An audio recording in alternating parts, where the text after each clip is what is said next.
Jasmine Jasovizzi is here. Don't forget to tap into the Darce podcast. The Darce choke is a submission executed from the front headlock position. It involves encircling the opponent's neck with the crook of one's arm, while the other arm wraps around the opponent's arm, applying pressure, leading to a tap or unconsciousness. Tap into the Darce podcast.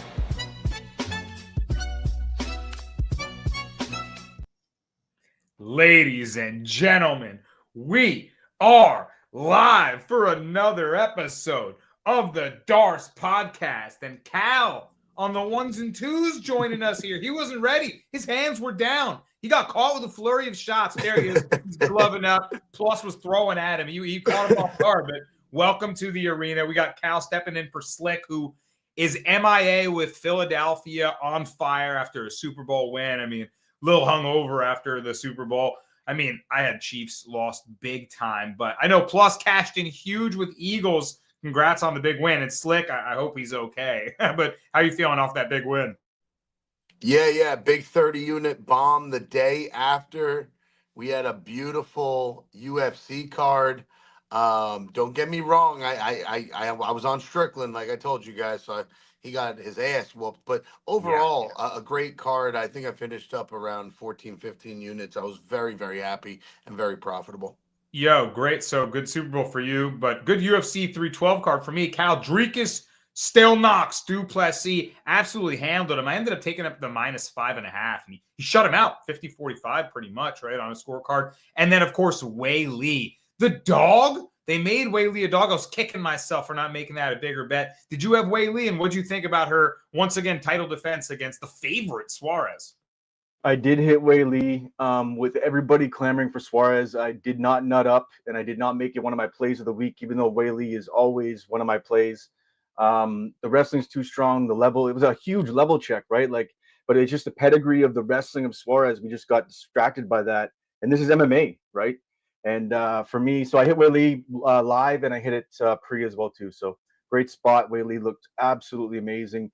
It's going to be hard. The girls that don't go away and stay in those later rounds, man, they're subbing girls. They're knocking girls out. They're just there's a differential there once you hit that fourth and fifth round, especially with the women. Bro, and the way that Wei Lee's done it, like Amanda Nunes has competition all of a sudden. Wei Lee's looking to become the greatest female fighter of all time. She's been fantastic in both of her strawweight title runs, and this one even better than the first. DK says, no Slick in the chat. No Slick, man, but we march on. We'll figure out where he is, and we'll kick things off with the Mr. Plus Parlay Bus. Mr. Plus, Parlay Bus, bet it all in trust. Jabs and hooks, it's all about the rush. Put it down on the underdog, never hush. Odds stack high, feel the thrill, that's a must. And I'll see you when that shit cashes. All right, Plus, my guy, let's go. I hope y'all are ready to cash in another UFC parlay. We've hit 2 weeks in a row, back to back. Let's make it 3 weeks in a row, and we're still plus money. This one's a little juiced up, but let's go. We don't care if it's juiced up as long as that shit cashes. Here we go. Leg number one, I'm taking a savvy newcomer who I think is going to make noise in this division. I'm talking about Jose Delgado. We saw him on the Contender Series with a big KO knockout. I like this kid, and honestly, it's a big fade against Connor Matthews too. So I like the guy that's fighting him, and I don't like the guy he's fighting. Connor Matthews, on the other hand, had one UFC fight and got KO'd by Dennis Bazookia. Not a good L right now, I don't think. Jose Delgado is going to be rangy, slick on the feet. He can use his knees, his legs, and he fights at MMA Lab. So you know those guys can throw down on the feet, with Maniac McGee and, of course, Sean O'Malley. So I'm taking Jose Delgado. He'll be leg number one on the bus. The guys will chime in on that once we finish up. Let me get to leg number two of the bus. This is a guy I was super high in on his up-and-coming run, and he got knocked out a few times, but by some really, really big names. I'm talking about Edmund Shabazian. I think this is a perfect spot for him to get an easy win because the UFC likes this guy. I will say he's one of the older 27-year-olds you'll ever see. This guy's been fighting in the UFC for a minute now, and he's still very young. But he takes on a guy that's coming off of 2 L's. His only two fights in the UFC are 2 L's. I'm surprised this guy's not cut. Dylan Budka. And this guy, if you ask me, is one-dimensional. It's wrestle or bust. It's lay and pray. Hold you down. If I can hold you down and keep you down, that's my path to victory. And there's another guy on this card just like him, Andre Petrosky. We'll get there when we get there. But I hate fighters like this, man. Lay and pray? No. I think Edmund Shabazian's got good enough takedown defense where he can keep it on the feet, keep his space. And we all know this dude can bang, okay? If he wasn't so gassed out trying to kill GM3, and if he would have kept that on the feet, he would have got that W. I think this is a perfect spot for him to get back in that win column. Again, boys are going to chime in as soon as we're done. Let me get you guys leg number 3, which I think might be the easier leg on this parlay, which is crazy to say because he's fighting Calvin Kattar. But I'm taking Yusuf Zalal, the guy who once upon a time fought Ilia Topuria in his debut and looked good until it didn't. This guy is on a fucking win streak now in the UFC. 3 in a row, 3 good wins. I remember just recently he got that, it was a triangle against Jack Shore and Yusuf Zalal. Not only is he nasty on the feet, and Calvin Kattar, let's not sleep on him. He's good on the feet, but I think Zalal can grapple, take this fight where it needs to go, use his fight IQ to make sure he gets this W, because once he does, he's going to be breaking in to that upper echelon of this weight class division, because you beat a guy like Calvin Kattar, who, don't get me wrong, lost his last 3 in a row, but dude is still Calvin Kattar, right? And we can't forget about who this guy is, and some of the fights. He beat Giga Chikadze, and that was big for me when I saw that happen. That was 3 fucking years ago now, boys. This guy's almost 37 years old. I got to ride with the young buck, Yusuf Zalal, at 26 or 28, however old he is. Yusuf Zalal, I think it's going to be by decision, but he's going to cash us in. That's the parlay bust this week. Let's all cash it in. Delgado, Shabazian, and of course, Yusuf Zalal, the Moroccan Devil. What do you guys think about the bust this week? Boom. Let's go. Plus 116 on that. I love it, man. How can I disagree with any of the legs? Those are 3 fighters that I all really like. So, yeah, let's break them down, Cal. I like his selection, starting with Jose Delgado. You said it, Mr. Plus. He's rangy, right? He's a long, kind of snappy featherweight. I like his straight punches. The knees up the middle you mentioned are dangerous. He's 8-1, Cal. All 8 wins by finish. I think he's live to get another finish here. Definitely the more dangerous fighter. He's got some nice front chokes, too. He's got the Darce, slick with it. So what do you think about Delgado? Would you bet him inside the distance? I think I might do that. Yeah, that might be a prop that I look at in attack. Delgado's able to, either use his range and let you come to him and sort of set you up to come to him and catch you with a counter and or pressure you. Some pretty solid striking there. And for me, just a fade of Connor Matthews. I mean, to lose to Bazookia, Bazookia is just not at the level. He's more of a GFL kind of guy. Maybe, get over to Longo's team. And even losing to Marshall, too, who's a guy who doesn't seem to fully put it together as well, too. So for me, I like the spot. Don't have too heavily investment in this one because I haven't done full tape on it, but I just see that Delgado seems to have a distinct edge, and Matthews is a fade at this point. So I like the first leg of the bus there. Fade on Matthews, back Delgado. Easy work there. Still get a good price on him, too. I think he's like minus 290, so that might go up to closer to 400 if the hype train really grows on him before fight night. The next leg he had was Edmund Shabazi, and a guy that, you got to kind of feel for him because he came in young with a lot of hype, kickboxing, training with Ronda Rousey, and grew up in this kind of MMA environment. So, he had a lot of big shoes to fill, I guess, and mixed results. I think they rushed him a little bit, some tough competition, some grapplers just held the kickboxer down. He's had a tough go of it. But, yeah, Mr. Plus said it. I mean, this is as good a spot as he's going to get, right? Budka, don't really see it, how he's going to compete on the feet with Shabazian, and I don't think he's going to drag him to the mat. I like Shabazian by knockout here. How do you see it, Cal? Yeah, that's actually a prop for me this week. It was almost my play of the week. I almost doubled down on Shabazian. Although, he does sort of trade win for losses. Sometimes you get distracted by a guy's record in the last 5 fights versus looking at the matchups. Look at how they would break down matchup-wise. I just think this is a great matchup for him. I don't see Budka being able to get him down. I think in his last fight, he had about 6 minutes control time, and he ends up hugging the hips on the cage as well, too. And I think that to get at range, Shabazian is going to land. He's going to land pretty often. Budka doesn't wear damage well, so if he doesn't go out, I think he's just going to look bad at the end of the fight.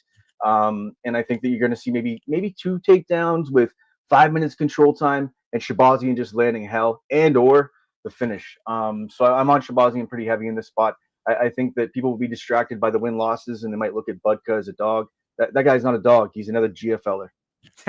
Yo, I'm seeing now that you said it. Budka struggling for takedowns against the fence, and Shabazian just raining some nasty elbows, hits him in the temple, starts to wear on him, and everything goes south from there. He gets the knockout. And then to the last fight, the highlighted comment that we were just bringing up here, Youssef Zalal, the Moroccan Devil, a guy that plus he's been a money train for me. I mean, they keep having his submission prop at like plus 400. I keep stealing it because they don't know about how tangly and it's like grappling. It's like fighting an octopus. He's just everywhere. He's always got hooks in everywhere.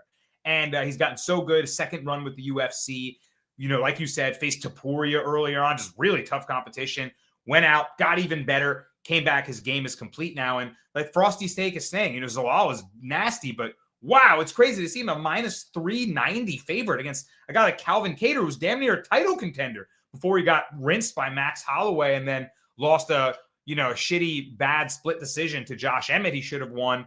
All of a sudden, he's 0-3, like you said. He's cursed. And in his last fight, he fought Aljo, former champion, but he got pinned to the mat for every second of the fight. He could do nothing. So really, I think odds makers setting the line because they're seeing the grappling advantage for Zalal. He's nice on the feet, too. But he doesn't need to box with Kattar, right? I think he just uses his speed, his agility, his craftiness, finds a position. He takes your back. He gets mount. He could sub Kattar. I know Aljo couldn't, so maybe I'm thinking Zalal decision. Cal, how do you see this fight? Yeah, I definitely like Zalal in this spot. He's actually going to be one of my pieces I'll talk about later. But just looking at it, the matchup-wise, I think Zalal is crafty enough on the feet and brings enough damage as a potential that he can set his shots up. He's going to get to those takedowns. He's going to be able to sort of, even if he hangs on the feet for a little bit, I'm okay with it. Kattar, I don't like to run narrative. I don't like to look at 1 foot out the door. He's just not wearing damage well, too. And what he relies on is high volume, big fights. And it's just not looking good for him. And I think that if this gets in close, dirty box clinch, we're going to see some elbows, some knees from Zalal up against the cage. This is going to look ugly. I could see him maybe inside the distance, but for me, he will be a parlay piece this week. If you told me this maybe a year and a half ago, I would not be fading Kattar like this. But I think the extra little bit inflated line is the takedowns, as well as just he's a little bit more well-rounded than Kattar's on his 1 foot out, I think. So that's me. Yeah, man. Yeah, right. If you had told me this was going to be a line like 2 years ago, I'd be like, you're smoking crack. And to the Frosty Snake's point, you know, I feel like maybe they're going to get sharp bettors to take the shot on Kattar. They know how good Kattar is, right? Despite that, but I think the matchup is tough. Plus, anything you want to add on methods or anything else on those fights? I just wanted to say that Jose Delgado reminds me of like a young Joel Alvarez as far as that goes. He can kind of do it all, and that's one of my favorite fighters. And as far as the comment on Kattar goes, listen, man, my heart wants to sprinkle half a unit too, but best part about the plus bus is Zalal will be your last leg. So if you put, let's say, 3 or 4 units on the bus, you can probably put 1.5 units on Kattar hedge and guarantee yourself some profit no matter what. It is the last leg of the bus. So just throwing that out there. Good way to look at it. Good hedge opportunity with a wide underdog, too, for the last leg. So nice stuff there, man. All right, that's the Mr. Plus Parlay Bus. Next up, put your hands together for the Brasco Breakdown. Brasco's Breakdown. Brasco's Breakdown. And this week, we're going, actually, I should say 2 in a row now. I got Hamdi on a complete gift that I didn't deserve. So then I felt lucky, went with a dog. We got Rong Zhu, plus 200. He was up to plus 320. I was saying, what's happening? And he dominated that fight. I didn't expect all that. What a fight that was, by the way. Straight up point at the center at the end. Let's go for some more plus money, guys. I'm going with another dog here. I'm going with the Black Wolf, Nazim Sedyakov, training out of Serra Longo MMA, plus 170 here. Honestly, betting advice, maybe wait a little bit. I'm having some Rong Zhu vibes. Like, I wish I got plus 320. I tapped it again, but I didn't get that good. So maybe the number climbs. Like sometimes they say, bet the dog later on. I don't know if Sharps will jump this, but I like him in this matchup against Ismail Bonfim. We got the Bonfim brothers fighting again on this card. I think Gabriel is probably the better one. Ismail, I think he's a little bit erratic. I like Nazim Sedyakov's technical kickboxing here to win out and be able to win minutes in this fight. I think it's going to go deeper. I know that Ismail Bonfim's got explosive knees, right? Flying attacks and nasty jiu-jitsu too, but we've seen Sedyakov tested and go through adversity, right? Against Terrence McKinney, had his back taken, survived, came back, took his back, choked him out, right? Against Slava, really good technical veteran kickboxer. In a war, right? Got cut open, both of them bloodied, fought an absolute banger of a fight in Madison Square Garden. So kid's been away for a while, about a year and a half off, but he's still very young. He's at an amazing gym. I've been watching him on social. I think all he's doing is getting better and more fit. Looks in fantastic shape, and I think he can pull off the upset against a guy in Bonfim that I think needs a big moment in each round, right? I don't think he can win the minutes. I think Sedyakov can win the minutes with his mixed attack, as long as he's going, as long as he's not held back too much and just waiting for those counter opportunities. If he's the one going, throwing his jab out there, getting low kicks, getting in rhythm, I think he wins this fight, man. So give me Nazim Sedyakov at plus 170. Mr. Plus, what do you think about my shot on the dog here? I always like when you take plus money, so I'm not against it. However, I will say, and I don't have a bet for this one yet, but I will say that Sadyakov just had that, what was it, a draw with Slava Claus? Yeah. Which is starting to not look as good as it used to, man. We saw him just get his ass whooped the other day. Yeah, I don't know. Although I'm not a fan of the Bonfim brothers, I think I was, like everyone else was, on the Contender Series and maybe their first fights. But other than that, and once you've seen both of them get beat and even just have bad moments against, lesser fighters, you start to like not like these guys anymore. And I'm just not a huge fan. I feel like just because they're brothers and Brazilian and they fight, they got in the UFC. I don't think they're that good. I like the Sadyakov. I think him or his cousin or brother, I know he has someone related to him that also fights. One of them followed me on Instagram, so I might take him just based on that. Let's go. All in the family right there. Look, Cal, to be fair, Bonfim is 20-4. He's got experience. And two of his losses are to Renato Moicano, like way back in the day in another league, and Benoit Saint-Denis when they rushed him right up, right? So what do you think? Do you think he's properly rated, or do you think this fight is kind of the line is off? No, I think it's pretty good, man. Sadikov is actually a pretty solid fighter. And I think the line, you might see a little bit more love on him, but Bonfim brothers still have a little bit of this chalk love, right? They're still favored big time. And although both of them have sort of been fraud checked by, the Dalby and then Saint Denis. Let's look back at that Saint Denis. Saint Denis was like a huge dog in that fight, and everybody was shitting on him, saying he had taken a beating in his first fight, and he was no good. This is before anybody even thought he'd have a chance at anything. That fight sort of made him, or at least temporarily. Bonfim, both brothers can fade. Both brothers have the ability to fade. I think Sadikov's basically what he's going to have to look to do is press and get Bonfim to throw and then counter. He's going to have to use his footwork and really get tactical with this. And that's something that he doesn't always do. Sometimes he gets into a firefight and starts to gunsling. He needs to be really a little bit more of a tactician with this fight and draw Bonfim strikes out, because otherwise Bonfim has a better strike differential and will counter him all day long. So he's going to have to get crafty with his strikes, run some pressure, get up in his face, and make it ugly. But do it in a way that when he's entering, he's tactical. So that's my take on that one. I like to pick solid play. I like the breakdown there too in terms of fight strategy and tactician. Yeah, I really want him to get those low kicks going. I think he can thud those legs. Such a difference maker, man. I'd rather get punched in the face than take one of those low kicks from a pro MMA fighter. They will shut your leg down for a week from just a little tap. You have no idea. The adrenaline these guys are feeling to be able to just walk through those all fight, it's otherworldly. Everyone leaves on crutches these days. The calf kick, just so lethal. All right, man. Brasco breakdown, Mr. Plus Parlay Bus. We're rolling through it. No slick around? No worries. We got the producer pick of the week. Let's go. Hey, I'm UFC President Dana White, and you're in the ring with Callum McGregor. Wow, with the Dana White shout out. That's fire. That's fire. He just made that on the fly, too. Well done, Cal. And that's not AI. That's back in a long time ago when I used to interview people and I actually interviewed the man. So yeah, that was a very, very long time ago. Now I would never be able to get anywhere near him, but here we go. Sorry, go ahead. No, all you, man. Your segment. Take it away. Yeah, so I'm going to bring a little bit of two bets to this because I was looking at the first fight of the night. I want to make you guys money right out of the gate.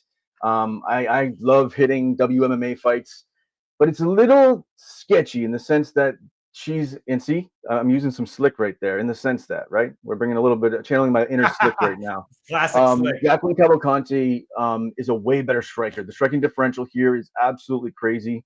She lands about 6 strikes per minute versus Julia Vila, who's just trash for the most part. I don't like to shit on fighters, but it's not quite coming together. Very low volume and looking for the big shots. So for me, Jacqueline Cavalcanti, she's come to split decisions in her last 2 fights, but I'm going to attack this 2 ways. I'm going to go Jacqueline by decision and then sprinkle a little bit of split decision. Just in case, because, say Avila lands some big shots each round and Cavalcanti's out-volumed her big time. Maybe there's an odd takedown from Avila and it's sort of sketchy. We get a shitty judge and we have a split decision. It's good to not, maybe sprinkle it. I was going to have Cavalcanti in a parlay, but fuck that. I can't do it. Not first fight of the night with WMMA unless it's Jasmine, doing what she does. I'm going to stay off that shit. So we'll go by decision. We'll stay off the parlay. But I don't mind the sprinkle as well, too, on the split decision as well, too. Interesting. Well, Jacqueline Cavalcanti, the big favorite. Honestly, I don't see this as a close fight. I think she rinses Julia Avila. Yeah, like you said, of course, women's MMA. It gets weird sometimes. But I think she wins by decision easily and bloodies her up, or potentially can get her out of there. But Avila's pretty tough. She's scrappy. That's kind of what she's known for. Journeywoman. But not very active. 2019 made her UFC debut. She's taken 5 fights. She's 3-2. Lost her last 2. Very much older now. Cavalcanti is significantly younger. And Cavalcanti is one of those fighters kind of just like she picks her shots. She falls in rhythm. She mixes up her attack against someone that's not been fighting versus someone that kind of just falls into rhythm like that. I feel like Avila is going to get pieced up in this fight. Plus, how do you see it? Couldn't agree with you more, Danny. This Julia Avila has just not been active enough, man. And she's turning 37 years old. 37 years old in women's MMA against a girl who's 27, 9 years younger. I mean, Cavalcanti's made us money those last 2 fights. Slick back-to-back had her. Remember that? And I tailed him, blind-tailed. Watch this girl fight. She's 3-0 in the UFC. I think it's going to continue. She's on the up-and-coming. She's about to break into the top echelon of her division again. I mean, she's ranked number 11. I think with this win, you're in the top 10, maybe the 9 spot, maybe the 8 spot, and we could see her start fighting some better competition and then really put her to the test and get some better lines on her, man. Minus 420. I mean, Cal, I do think she's a parlay piece, but I understand what you're saying. Sketchy, first fight of the night. Who wants to lose a parlay on the first leg of the night, first fight of the night? So I get it, but yeah, I got to side with Brasco that it's not going to be that close of a fight. And I just don't respect the no activity from the Julia Avila. Like, what do you actually do? Pick a career and do that career. 4 years, 5 years, 7 years ago. So, like, your first fight in the UFC was 6 years ago. Nah, I don't like it. Yeah, there you go. So yeah, back-to-back split decision wins for Cavalcanti, but I think this one goes a little better, easier for. Also, wasn't one of those splits, Cal, against Nora Cornol in France, where maybe they almost tried to rob it for her. So caveat there. What do you think too? The Zara Farron fight, I think this is going to look a lot like that. I think you're going to see over 100 strikes from Cavalcanti and about 40 for Avila. And then, so another way to attack this is maybe Cavalcanti for the win and then over in strikes if you can get it on, depending on what book you're looking at. Not necessarily even over on strikes, most significant strikes. It's going to be chalky, but who gives a shit? That's a great parlay. Yeah, no way she outvolumes her. Yeah, and also really new fun way to look at MMA betting, these fight props, right? Over under significant strikes landed. If you really like a fight to go long and someone is kind of pitter patter, throw that volume like I did Moreno when he fought Albazi, ladder it up, right? So it's a fun way to do it, or reverse ladder if you think the fight's going to go real quick, one hitter quitter. So new wrinkles to bet MMA, always fun. All right, you got the producer pick of the week, Jacqueline Cavalcanti by decision. And so guys, we got to talk about the headliner. We got to talk about the main event of the evening.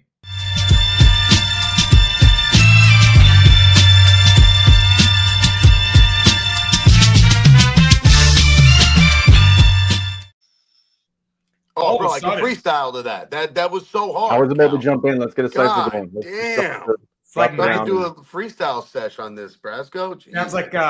like Ninth Wonder, some dope shit. You know what I mean? Oh, that's dope.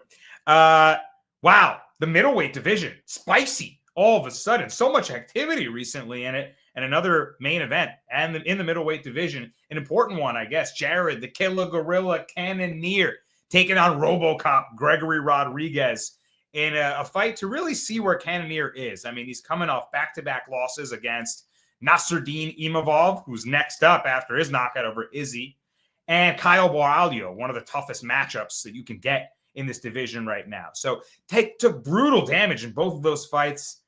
Man, I'm thinking Cannonier, guys, just recently fought Izzy in a challenge for the title against Izzy. And all of a sudden, he's almost 41 years old, taking brutal damage in back-to-back fights, and fighting RoboCop as the plus 185 underdog. Like, MMA fans may be a little surprised to see it, but honestly, I think they got the odds right in this one. I think RoboCop is more dangerous. I'm just not sure how much more damage Cannonier can take. I know he's tough as all hell, but RoboCop's got granite in those fists, man. And if he ends up in top position, I think he can rain down some menacing ground and pound. So, Cal, I guess I'll go to you first. Do you think the odds are right, and how would you wager this fight? Yeah, I think the odds are right in this one. I think that, with regards to it, it's sort of a level check in the passing of the guard. One guy's moving up while other guy's sort of fading down. So you got to give a little bit of respect. And actually, what's the line currently sitting at right now? Minus, I think, plus 185 for Cannonier, minus 220 about for RoboCop. Yeah, it's a respect, right? It's a respect, but then the volatility from Rodriguez on the other side is where he's getting a little bit more love instead of being a bigger dog coming up, because there is a huge level check here. The guys that Cannonier has fought is much different. And I was fading Cannonier up to 2 to 3 years ago, and then when he fought Strickland and Vettori, he started to switch things up a little bit. He was bringing his volume more, working his jab better. I mean, he is a kickboxer. That's his sort of striking background. But the reality of the fact is now I just don't trust it. It's another sort of Cater situation. I feel like he is I don't like to assume someone's done, but I think in this situation, it's likely the case. And if you have somebody on the other end that's going to bring you dynamite, TNT, machine, whatever the hell you want to say, he's going to throw at him. He's going to throw absolutely everything at him. If he gets on top, it's over. I like Gregory Rodriguez in this spot. I think the volatility he brings, but then also he's got a little bit of this vet quality to him too. So I know he's been around for a little while as well too. Big win off Duncan and Tavares in his last two. So for me, I don't mind the spot at all. It is definitely a big step up in comp. And Mr. Plus, I gotta ask you something that Frosty Snake brings up.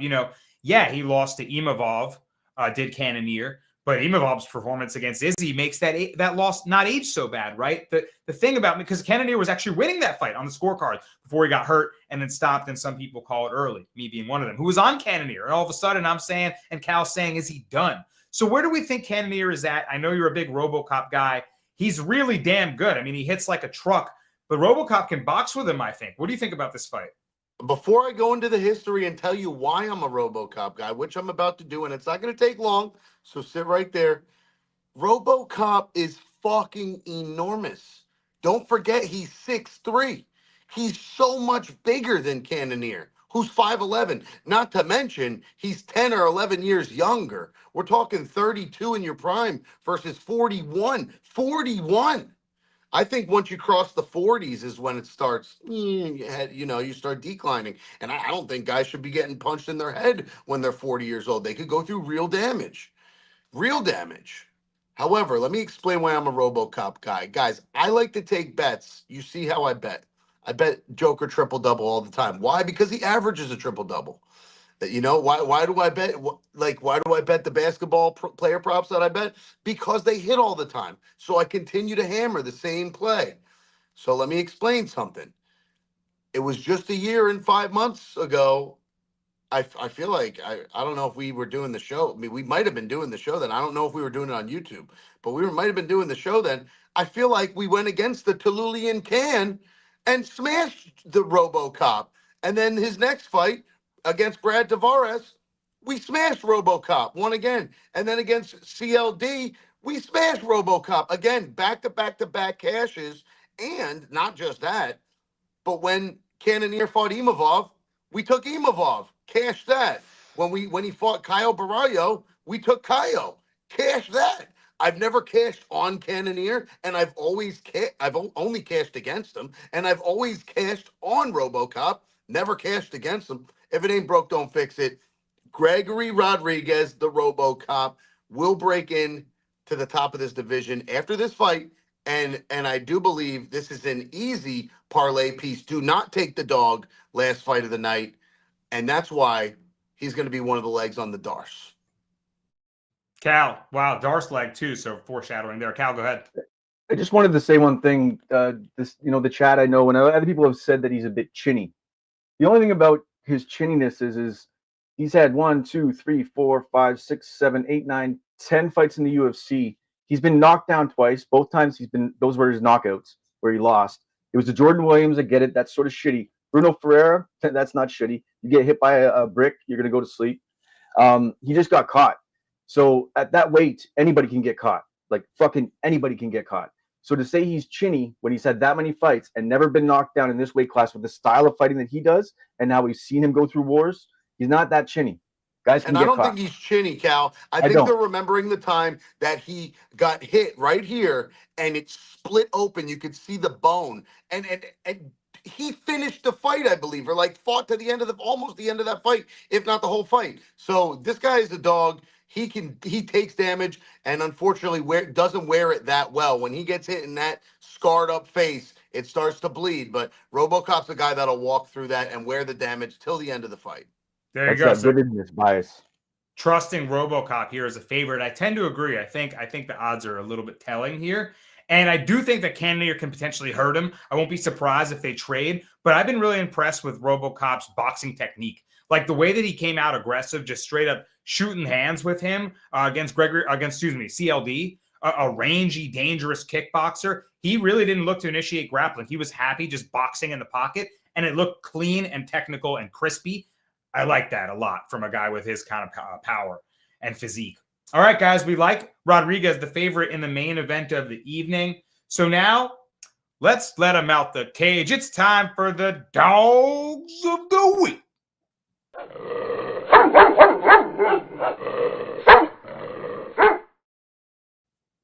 And first off, Cal and Mr. Plus, I think you guys have the same one. I'll let Mr. Plus kick it off, and you guys can both kind of piggyback off each other. Who do you got for the dog of the week? You sure? I was going to let Cal kick it off. He's always got the fucking best breakdowns. And since we are on the same fight on this one, and it's in the prelims, it's only the fourth fight of the night. Cal, I'll let you take it away, and because I got some funny shit I'll say after you go.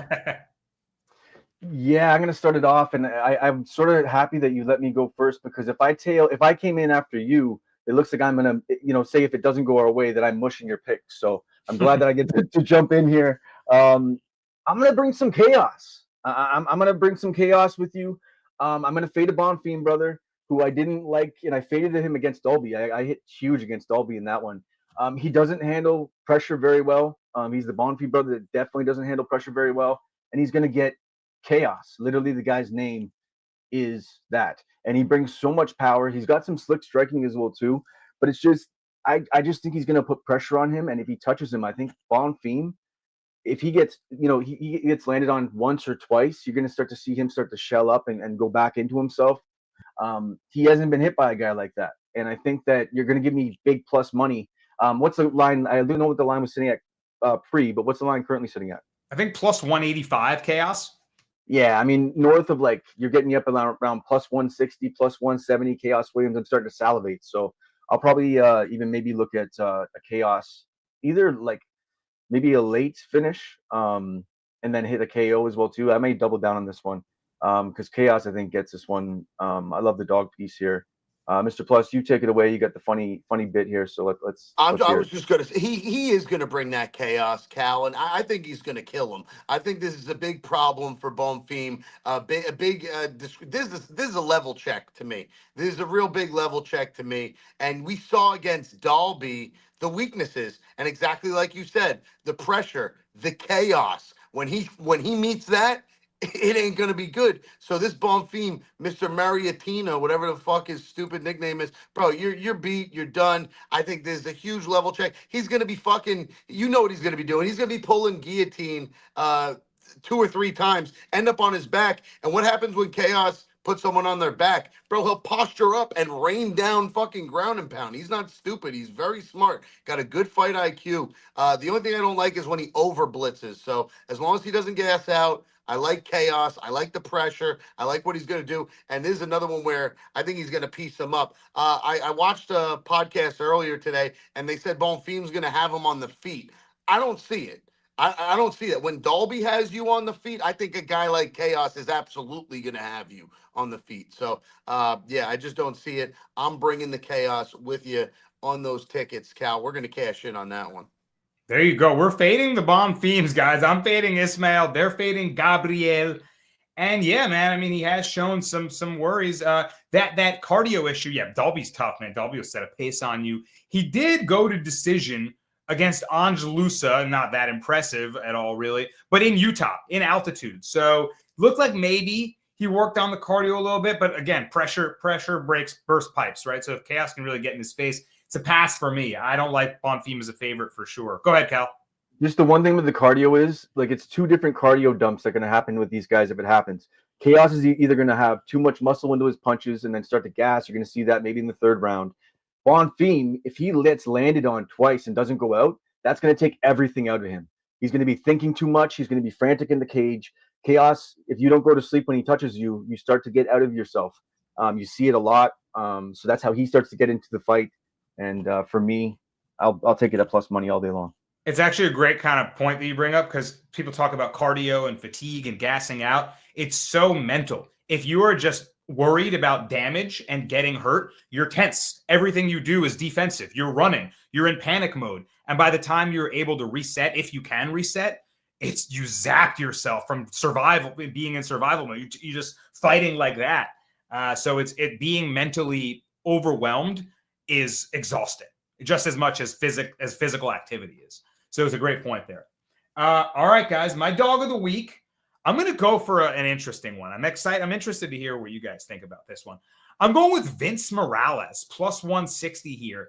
A guy that is who's he even fighting? I have my whole breakdown here. He's fighting a guy in Elijah Smith, coming off the Contender Series. Athletic kid, explosive kid, 7-1, big knockout win on Contender Series. But this is kind of a Rong Zhu-esque angle. Like, this is Morales' 2nd run with the UFC. He's older. He's 34. But he's fought some tough guys, man. He's lost to, like, Song Yadong. He's lost to Chris Gutierrez. He's lost to some Jonathan Martinez. He's lost some ranked opponents, right? I feel like this is a potential, like, veteran's lesson spot here. He's actually really slick on the ground. I know Smith has the one-shot KO power, but he's not very refined, right? He's a pretty untested product versus, you know, a guy in Morales here who's what, 16-8. You know, he's had a ton of experience now. So he's got Peruvian neckties, darces, some really slick chokes. I think maybe he puts this kid in positions that he's never been in and maybe makes it dangerous. So Morales getting another shot here. Maybe this is like one of those moments where he's on the microphone. He's like, he had neck surgeries, so many injuries, where he just lets it all out. He gets a big win. He's like, I finally did it, guys. I'm going to take him as a dog. Only time I'll probably ever back Vince Morales. Cal, what do you think? Am I onto anything here? Sort of key how you said that there. It's the only time you would back him, and I'm not quite there, but see how you had hesitancy? Like, it's very hard to.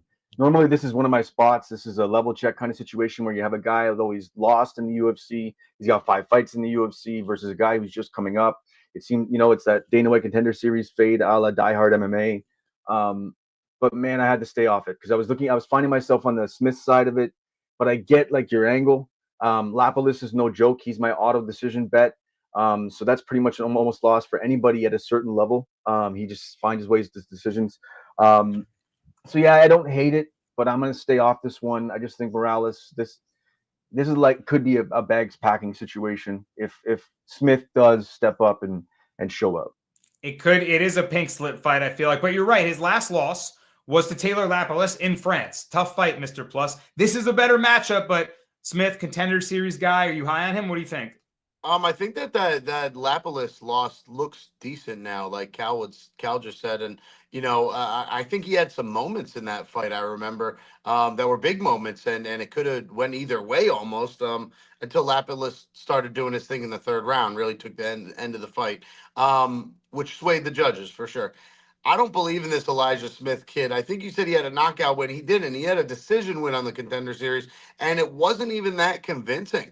I think against that Aaron Tao kid, who's not in the UFC, not even UFC caliber. The only thing I'm really worried about, like you were saying, is his athleticism, his explosiveness, and also the fact that he's 22 years old fighting a 34-year-old.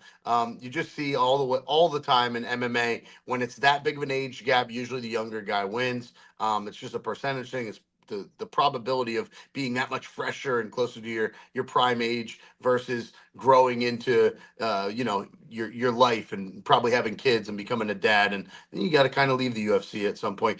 3-6 in the UFC, Vince Morales. So I do think this is a huge level check for Elijah Smith, and that's why I would probably take a shot on the dog too. Leave Elijah Smith out of all your parlays. He could get choked out in a weird way. He could be winning this fight, and Vince Morales takes him into deep waters towards the end and then finds the choke. So I don't disagree with you taking this plus money shot, Danny, and I'd like to see you go 3 for 3 too, especially since you're taking all this plus money dog. Ron Ju was fucking huge. Let's roll it right into Vince Morales. And yeah, I think that the UFC kind of wants to set Vince Morales up for a win because they could keep this Elijah Smith guy around regardless if he wins or loses. And if this is a level check and he gets beat by a savvy veteran that's, okay, he's only got 3-6, but he's still a vet. He's got those chokes. He knows where to take the fight. I mean, the kid's not going anywhere. So going to be a good fight, this one. This could be up for like fight of the night. This could be an actual banger, but I kind of see Vince Morales taking it where it needs to go towards the end and getting that savvy victory and getting back in the win column at plus money. Wow, potential sneaky banger here. Frosty Snake says this has got split decision written all over it. You're right to correct me. That was against Aaron Tao, that like Maori guy with the face tattoos, tough as hell. But he was, just little guy just running at him, swinging, winging hooks nowhere near him. And yeah, he couldn't finish him. But that guy, I don't know if anybody could finish that guy. He was made of something else. All right, guys, we're taking a shot on some dogs there. And next up, we got to come together, guys. We got a parlay to put together. It's time to lace some up for the Dars Parlay.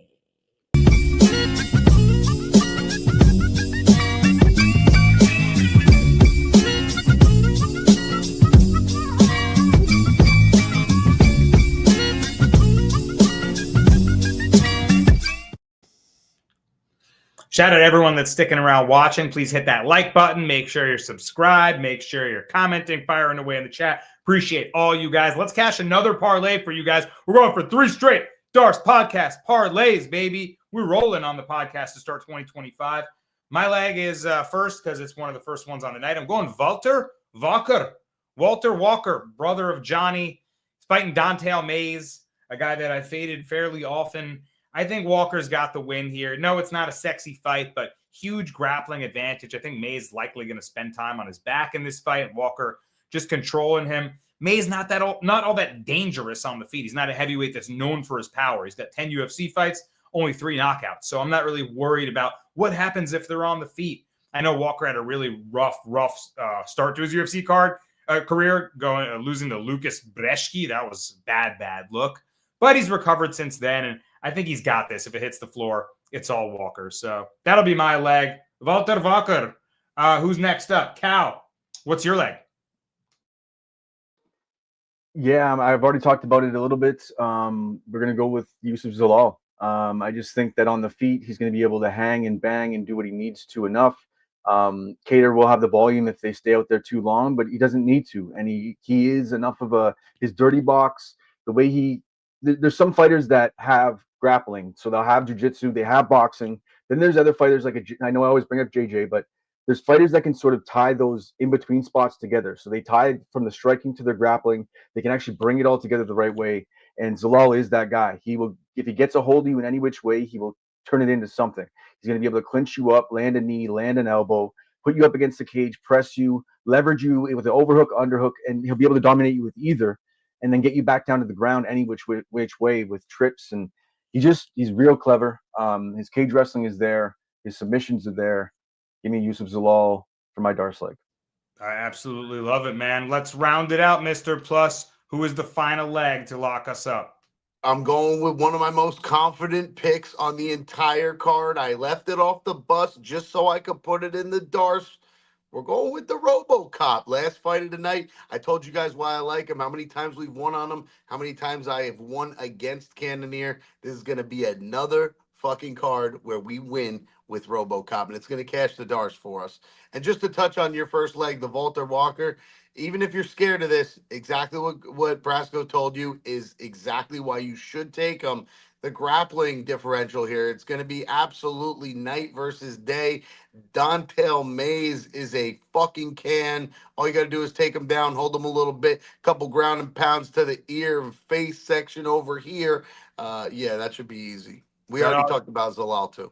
That ought to do it for us. Plus 155 on the Darce. Nice odds there. That's just today too. So, but I like it. Yeah. I like it, guys. And the other spot on your pick there, if you had that Dontel Mays fight, the over 2.5 is sitting at about -160 right now. That's the spot. I think this fight probably goes to decision. We hit the Darce like 2 weeks in a row as well. I just want to throw. I said that 2 weeks. 2 weeks in a row. Darce 2 weeks in a row. Brasco breakdown 2 weeks in a row. Plus bus. Slick 1-1. We don't foul that though. He went 8 straight before he went 1-1. This pressure is a little bit crazy because we got to do good this week, or you guys can just dump the mush all on me. You just mush me right up. No chance, bro. We're all over it this week. So we only have one thing left to do, guys, and that's to go over the honorable mentions, the fights that we haven't talked about.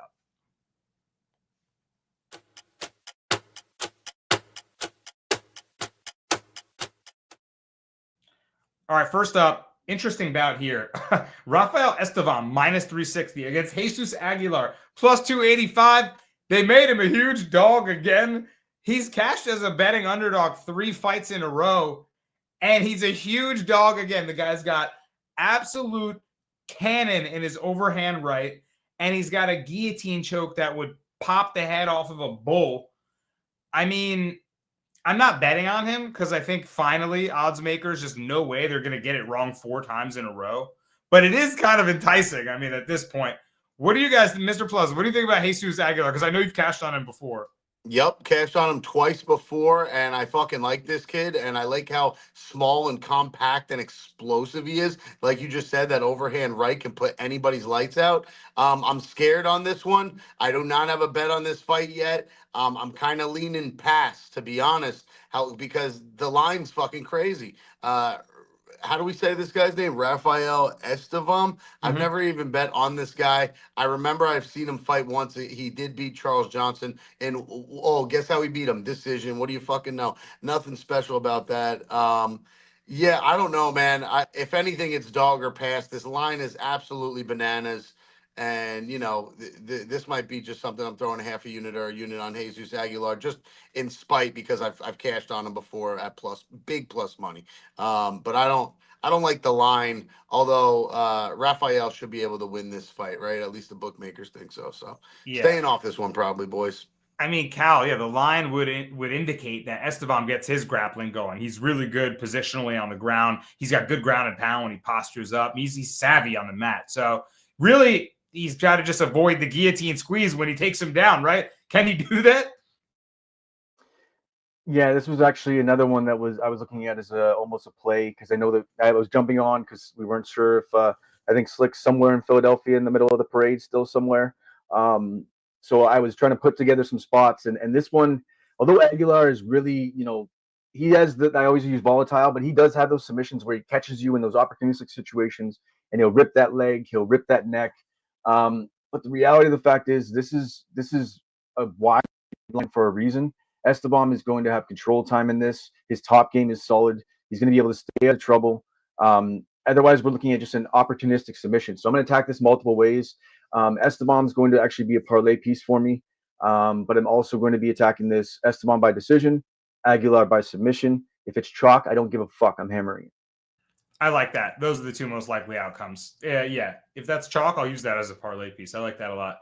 And then there's only one other fight to talk about, guys. Actually, the Jared Gordon fight is materializing now. He's getting a new opponent, so figure what's going on with that one. But Rodolfo Vieira taking on Andre Petroski, a grappler's delight, right? We got the jiu-jitsu. Hanger of the night.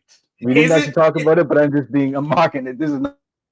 we didn't make a banger of the night, but we should have just sarcastically made it this, because it could be two grapplers staring in a mirror in a very, very subpar boxing affair, which I really hope we don't get. But the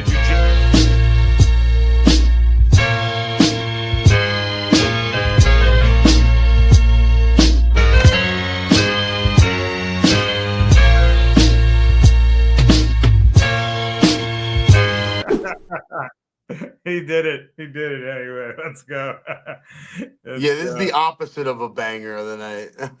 Right? The lukewarm whatever of the night, like wet napkin fight of the night. No, it might actually be an interesting one, because Petroski, physical wrestler, putting his skills up against Vieira's jiu-jitsu. He's going to look to take him down, I imagine, right? So Vieira, not as good submission artist off of his back, but certainly dangerous with the sweeps, with his black belt. I mean, how do you see the skills matching up, Cal? Do you think Petroski's wrestling beats his BJJ, or do you think they box and Petroski wins a striking affair? Or I mean, I kind of like him at plus 200. I was just actually trying to queue up the Henny break of the night, but yeah, Petroski fights I just don't touch, and this one's going to be, I don't know, man. I actually was trying to find a way to Petroski, but I mean, he knocked himself out on a man's hip, and for me, I just can't ever unsee that. Like that's a relevant vividness bias. It's not like the RoboCop one where his head's open and you're thinking he's a chin when it's not. This is a case where a guy knocked himself out on somebody else. It's crazy. Vieira also is a little bit of a fade for me, although he does his striking has come along a little bit. His jiu-jitsu, sure, it's top level, but in MMA it can fade. And for me, Petroski could take over. I think this is a dogger pass, to be honest. I'll probably look at the over and parlay that in something. But for me, it's a stay off, man. I hate touching Petroski fights. He doesn't seem like that bad of a guy, but he knocked himself out on somebody's hip. I'll leave it there. That was so bad. It's like betting on like Mark Sanchez after the butt fumble. Like you can't. By the way, DK, you're right. There is one more fight to talk about. I see you in the chat. So stick around. But I wasn't going to let you forget that, because that probably was the Slick report. 100%. Mr. Plus, what are you thinking about this fight? %. Plus 200 1,000%. Petroski? Bro, tell me Petroski plus 200 live in this fight. I feel like he could do it.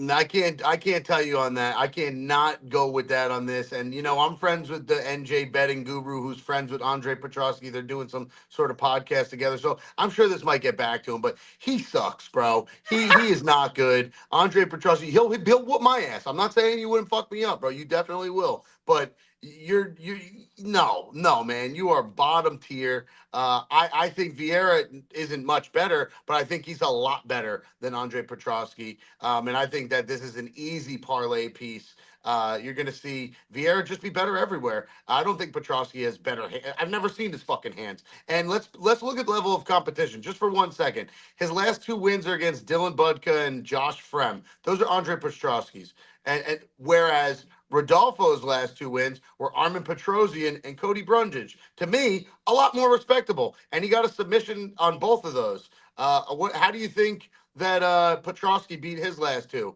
Decision, lay and pray. This ain't going to be the spot. I think Rodolfo is strong enough and can get right back up. And plus, even if he's not strong enough, I think he's such a good BJJ technician that he'll be able to find the sweeps, find the ground sweeps, and get himself up off the mat. And I don't think you have to worry about Petroski's hands. That's not a real thing.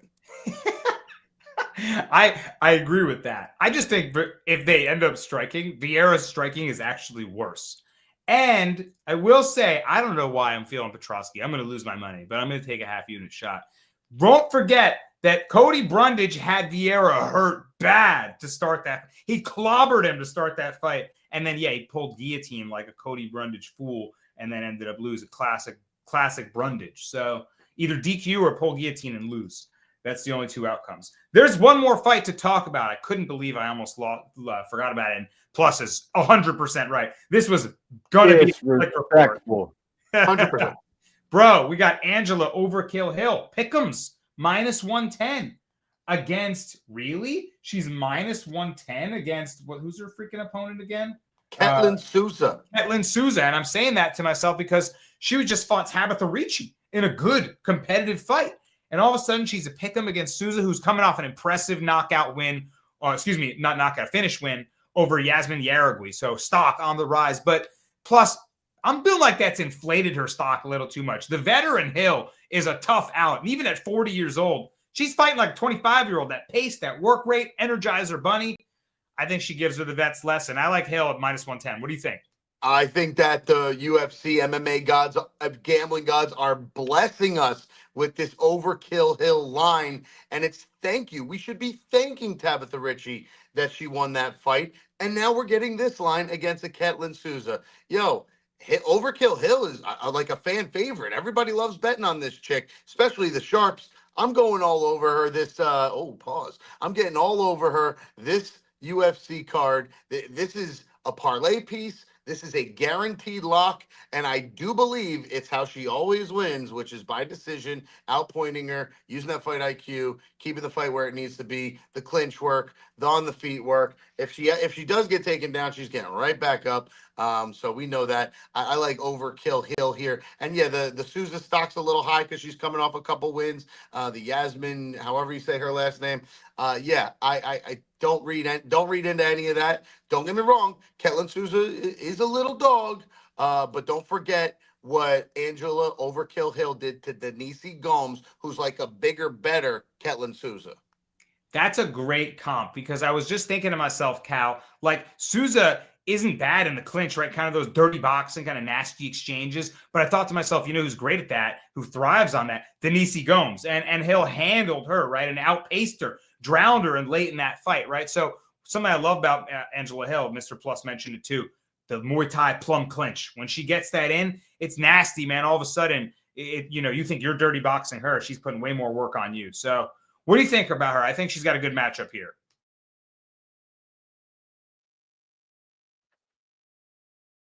Oh, are we losing him? No, there we go. Technical issues. Yeah, on my podcast, this is actually the level check of the night. So for me, can you guys see me? Hear me? Yeah, we can. You're a little blurry in the frame, but we can hear Jogging? you. Okay, I'll keep talking. If I jog, that's fine. With Angela Hill, this is like she's fought everybody and anybody. And when she's at plus money, she is like an auto bet for me. It's like those death taxes and decision bets on certain people. She was an auto bet as a dog. So for me, I think that the way I'm going to attack this fight, I think Souza might have a little bit of success in that first round, and then she's going to get out-vetted in that second and third round. And for me, I'm going to bet this live. This is a level check, but it's going to be my live bet of the night. I'm going to be watching Angela Hill. Even if I get like even money at that, I'm hitting it. Like if I just want a little bit. Give me a little bit more meat on the bone. And I think I'll likely get it. I mean, if she comes out and just destroys her out of the gate, that's fine. But I just think that Angie Hill's game has come together so well late in her career. Her wrestling, her scrambles are stellar. And that people don't talk about scrambles enough. If you have strong scrambles and are able to do something with it, it's huge. But I digress because I see the visual of jogging and it's just pissing me off at this point. So I'm going to step away. Well, all good because it's unanimous. We all like Angela Hill in a major way, thinking that Souza's not ready for the drama here, not ready for the veterans lesson. And I just want to add to that if you're not going to bet it like Cal live, which you should, because you might catch a better line. You got to take it now because I think this is going to get watered down or up rather and juiced -170, -180 by the time fight goes off. So definitely get it now, get it early. And as Slick would say, because we're assuming this would have been his report if we know him well, if it's 1-1 going to that third, I'm going to love having my money on Angela Hill, the classic 100%. Slick. All right, guys, we did the damn thing. UFC Fight Night. Cannonier, Rodriguez, Mr. Plus Money, Cal McGregor on the 1s and 2s and the 3s here in the flesh today, giving you analysis. Me, Danny Brasco, this, the Darce Podcast, you in the audience, hitting the like button, hitting the subscribe button, showing us love and admiration and support. We love you back. Let's keep cashing, y'all. Appreciate you guys. It's been a real one, and we'll see you next week. Peace.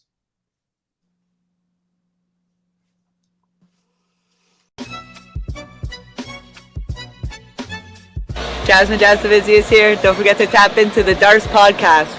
The Darce choke is a submission executed from the front headlock position.